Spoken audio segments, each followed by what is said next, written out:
اسفند یار کی بات سن کر بادشاہ حیران رہ گیا۔ اسے تو اس بات کا اندازہ نہیں تھا کہ اس بات کا کہ وہ رات کو اپنی خواب گاہ سے گلنار پری کے باغ میں چلا جاتا ہے اور پھر اسی طرح واپس بھی آ جاتا ہے۔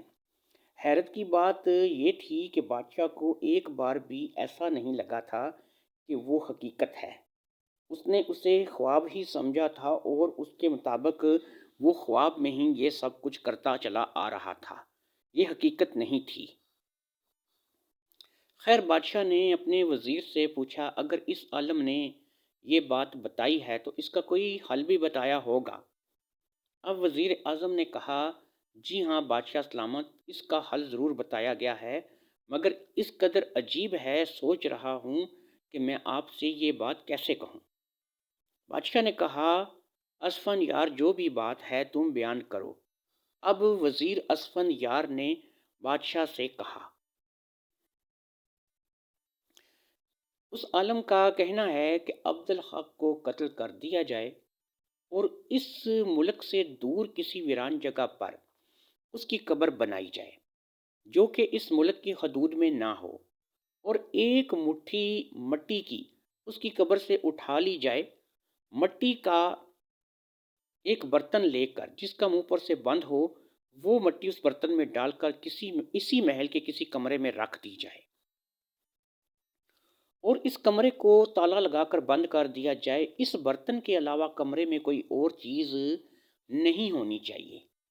یہاں تک پہنچ کر اسفن یار رکا تو بادشاہ کے چہرے پر ہوائیاں اڑ رہی تھیں۔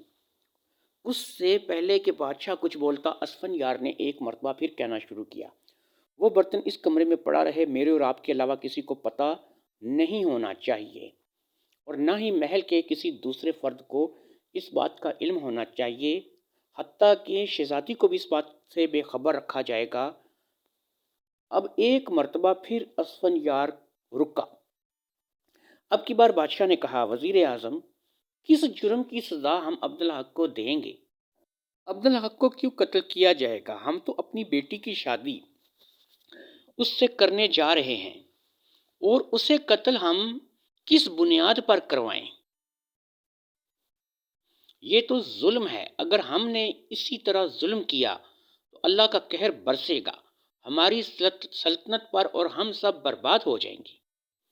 اب کی بار وزیر نے کہا، بادشاہ سلامت، آپ بجا فرماتے ہیں، مگر ایک عرض میں آپ سے کروں گا، اگر ہماری سلطنت میں کوئی شخص اللہ کو چھوڑ کر کسی اور کو پوجے اور شیطان کو اپنا معبود بنا لے تو ایسے شخص کے بارے میں کیا حکم ہے؟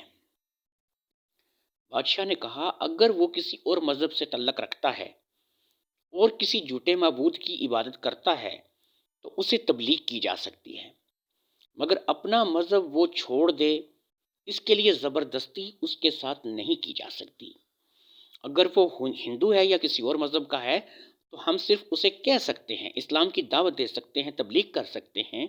یہ بات کہہ کر بادشاہ رکا تو وزیر نے کہا، بادشاہ سلامت، آپ درست فرماتے ہیں، لیکن اگر کوئی شخص مسلمان کہلاتا ہو اور وہ اللہ کو چھوڑ کر شیطان کو اپنا معبود مان لے تو اس کے بارے میں کیا حکم ہے؟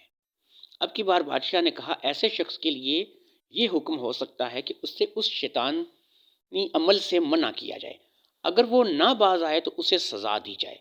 اب وزیر نے کہا، یہ عبدالحق ہی افلاطون ہے۔ یہ بظاہر تو مسلمان ہے مگر اندر ہی اندر اس کا معبود شیطان ہے۔ یہ شیطان کا پجاری ہے۔ یہ ہمیشہ کی زندگی چاہتا ہے، امر ہونا چاہتا ہے۔ یہ چاہتا ہے کہ اسے موت ہی نہ آئے۔ اس نے کئی سال شیطان کی عبادت کی تو شیطان نے اس کو خوش ہو کر اپنا خاص کرندہ بنا لیا ہے، اس لیے یہ شیطان کا خاص الخاص آدمی ہے، اور اب یہ امر ہونا چاہتا ہے تاکہ اس کو کبھی موت نہ آئے۔ بادشاہ نے کہا، تمہاری باتیں ہم کیسے مان لیں؟ وزیر، اس نے ہم پر ایک احسان کیا ہے، ہماری بیٹی کی جان بچائی ہے۔ یہ بھی تو ہو سکتا ہے کہ جس عالم کے پاس تم گئے تھے اس نے تمہیں غلط بتایا ہو، ایک خواب کو لے کر تم نے کچھ کا کچھ بنا لیا۔ مجھے کبھی محسوس نہیں ہوا کہ میں حقیقت میں گلنار پری کے باغ میں ہوں یا پھر میں اپنے بستر پر پڑا ہوا خواب دیکھ رہا ہوں؟ میں یہ بات کیسے مان لوں؟ بھلا میں اس عالم کی بات کا کیسے یقین کروں؟ عبدالحق کو قتل کیوں کرواؤں؟ اب وزیر اعظم نے کہا، مجھے معلوم تھا آپ یہی بات کہیں گے، اس لیے آپ کو میرے ساتھ ایک مرتبہ اس عالم کے پاس جانا ہوگا۔